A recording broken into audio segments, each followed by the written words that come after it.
এখন থেকে বিএনপি রাজনীতি করবে, পা থেকে মাথা পর্যন্ত একজন যুদ্ধাপরাধী এবং রাজাকার ছিল। ৭২ সালে দুর্ভিক্ষ হলো না কেন? মুক্তিযোদ্ধার কার্ড দিয়া নির্বাচন করাইছে। রাজাকার খোঁজে নাগরিকদের মধ্যে, তুমি করলে কুরু কুরু আর আমরা করলে মাকরু। আমি আপনাদেরকে বলছি, স্বাধীন বাংলাদেশ জাস্ট 2024 সালে ধরেন এখন স্বাধীন হলাম।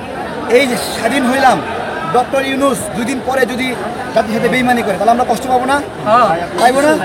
ঠিক একইভাবে শেখ মুজিবুর রহমানকে বিশ্বাস করে দেশে এনে মানুষ রাষ্ট্রপতি বানিয়েছে, আর 3 বছর 4 বছরের মাথায় সেই গণতন্ত্রের জন্য লড়াই করেছিল দেশের মানুষ, সেটা বাতিল করে বাকশাল কায়েম করলো। আমি মনে করি দেশের এর চেয়ে বড় ক্ষতি বাংলাদেশের ইতিপূর্বে কেউ করেনি। কেন বলছি? ৭১-এর পরে দুর্ভিক্ষ হলে কোন সালে হবে? ৭২ সালে হবে। পাকিস্তান লুটপাট করেছে, ভারত লুটপাট করেছে, তাই না? ৭২ সালে হবে। তাহলে ৭২ সালে দুর্ভিক্ষ হলো না কেন? ৭২ না হয়ে ৭৩-৭৪-এ গিয়ে কেন দুর্ভিক্ষ হলো? তার মানে শেখ মুজিব এমন এক শাসন চালাইছে যার ফলে দেশে দুর্ভিক্ষ আসছে। এইটা কিন্তু আপনাদেরকে বুঝতে হবে। এবং প্রিয় ভাইয়েরা, আমি বঙ্গবীর কাদের সিদ্দিকী তার উদ্দেশ্যে বলতে চাই, এই ব্যক্তিটা মুক্তিযোদ্ধা, সাহসী, দেশের উপকার করেছে, কিন্তু তার এলাকায় সে অসংখ্য নিরীহ মানুষের জমি জমা দখল করেছে। বিশ্বাস হয় না? আপনি যান কালিহাতিতে, দেখবেন একটা জমি সাধারণ মানুষের নাই, সব কিছু তার। সে কি এমন ব্যবসা করছে সব জমি তার হয়ে গেল? বলেন। শুধু তাই না, আরেকটা আছে ওইদিকে ফজলে করিম চৌধুরী, তার পিতা যেন ভাইরাল ব্যক্তি ফারাজ করিমের বাবা। ফারাজ করিমের বাপ পা থেকে মাথা পর্যন্ত একজন যুদ্ধাপরাধী এবং রাজাকার ছিল। সেই ব্যক্তিকে শেখ হাসিনা মুক্তিযোদ্ধার কার্ড দিয়া নির্বাচন করাইছে এবং ওইখানের মুক্তিযোদ্ধারা তার বিরুদ্ধে করেছে। শেখ হাসিনা রাজাকার খোঁজে নাগরিকদের মধ্যে, কিন্তু নিজের ঘরে রাজাকার ঢুকিয়েছে, নিজের মেয়েকে রাজাকারের নাতির সঙ্গে বিয়ে দিয়েছে।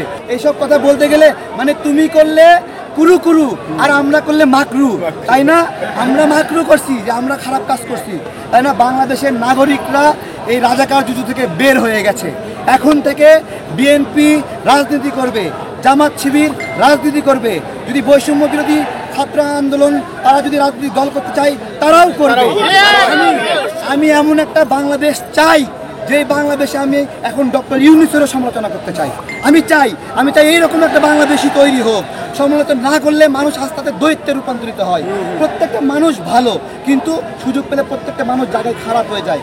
আমাদেরকে দেখে রাখতে হবে, পাহারা দিয়ে রাখতে হবে, যাতে করে একটা সুন্দর নির্বাচনের পরিবেশ তৈরি হয় এবং জনগণের যে দীর্ঘদিনের 15 বছরের মনের আকাঙ্ক্ষা একটা ভোট আমরা যুবকরা দিতে পারি নাই, এখনও দিতে পারছি না, সামনে 2-3 বছর দিতে পারবো কিনা সেই গ্যারান্টিও নাই, কোনো গ্যারান্টি নাই।